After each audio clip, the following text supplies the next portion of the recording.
The fourth chakra is the Anahata Chakra at the heart center. The word itself usually is translated to mean unstruck sound, referring to nada, which is a primal vibration, essentially, of manifestation. The root of the word in Sanskrit also means that which cannot be killed or harmed. And that also resonates with the idea that the self is indestructible, that the self is beyond the physical world and therefore is not subject to being destroyed in the physical realm. Changes and shifts and death and etc., but there is some source of infinity, and our unique portion of that is at the heart center. It's also the home of the mind in deep sleep, which is where the mind goes unconsciously. It returns to the source of consciousness. So again, we have that sense that the heart is the heart of our self, really the core of our being in that way. And our language and our gestures often reflect that understanding. So when you refer to yourself physically, you would indicate yourself by indicating to the heart center, not the leg or the small toe on the left foot. So there's a sense that the heart is the source of that which is essential to our individual being. And of course, the heart organ and the lungs are kind of the core of the distribution of energy and nutrients to the rest of the body. The symbol for the heart center are two interpenetrating triangles, one pointed up and the other pointing down. This is the Star of David in the Jewish tradition and the Christian tradition.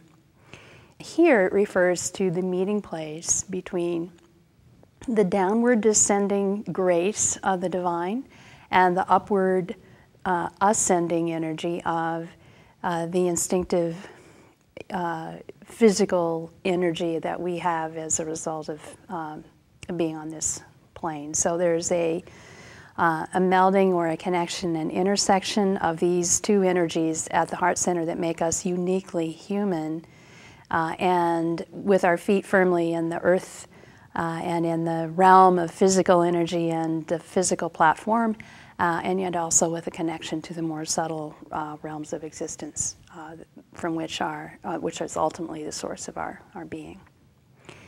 The element here is air, which has an all permeating sense. Air fills the container. It spreads, and it's uniformly pervading, which goes along with our sense of self being permeating or universally permeating through the whole body. So our sense of self is in the physical realm, of course, of this body, of being the body. It also, of course, applies on more subtle levels as well. But you can see how the air element would be related to that sense of identification. And the senses that are connected with the heart center are touch, and the hands, of course, are the most obvious vehicles for touch, or the tools for touch. So they are the active, the hands and arms are the active sense. Grasping is the capacity to grasp, to take in that way, or to push away. But touch also is not just on the skin. It's not just a sense of pressure or heat or cold or pain. But there are touch receptors throughout the body, in the joints and in the organs, and those touch receptors give us a sense of where we are in space. So they keep us connected to the physical body. They keep us connected with that sense of, again, sense of self. And it's that sense of touch in the body that is a kind of the primal identification with self in this platform.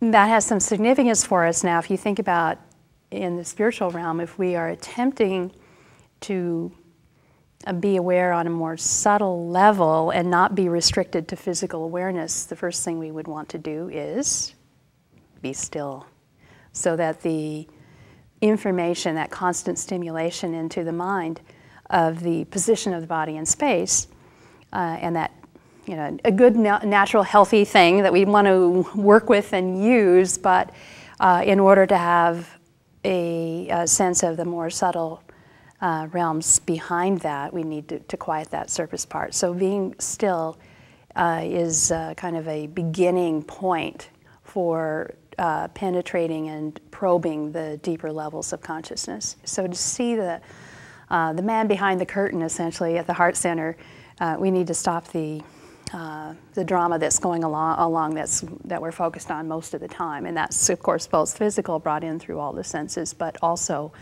through this more subtle sense of touch in the physical body being moving. The other physical component associated with the heart center is the thymus gland. And the thymus gland programs parts of the immune system. And the immune system, of course, is what destroys that which is destructive to us, that is threatening to self. So again, that sense of self and the jobs that are carried out by the heart center have to do with the seat of the self. The other thing that probably is very obvious to all of you is the heart center also being a powerhouse of emotions, the seat of the emotional responses in the world. We have seen that many of our emotions, particularly the negative ones, are driven by forces in the lower chakras. So the heart center, the job here is in many ways about transforming,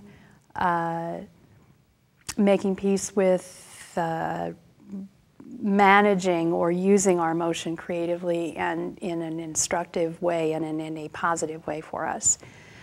So self-acceptance would be one of the really big factors associated with this center. Devotion and love, the higher emotions that are selfless are the ones that we'd like to transform the baser emotions into the higher ones. And these are the things that give us meaning and purpose in life and that make life rewarding in some way.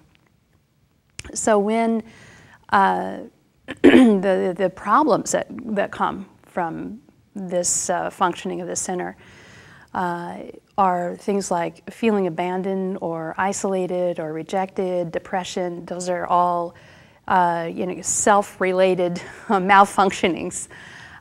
So when there's deficient energy in this center, we may be depressed or lonely, unable to make connection in a way that's meaningful with others, too stuck in our own kind of lower sense of self. Also, narcissism is another malfunctioning here. That's kind of deficient energy at the heart center, critical, intolerant, kind of lacking in empathy, compassion, and warmth.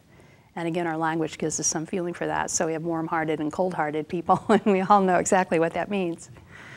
Excessive energy then goes to the other extreme. We're very attached, you're clinging, there's jealousy, demanding, that kind of inability to allow someone else an independent self, or co-opting them for our own purposes.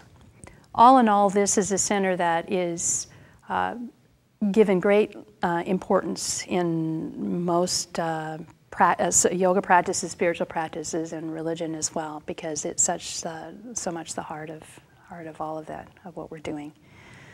And many of the practices we have involve some connection or trying to make some connection to the heart center.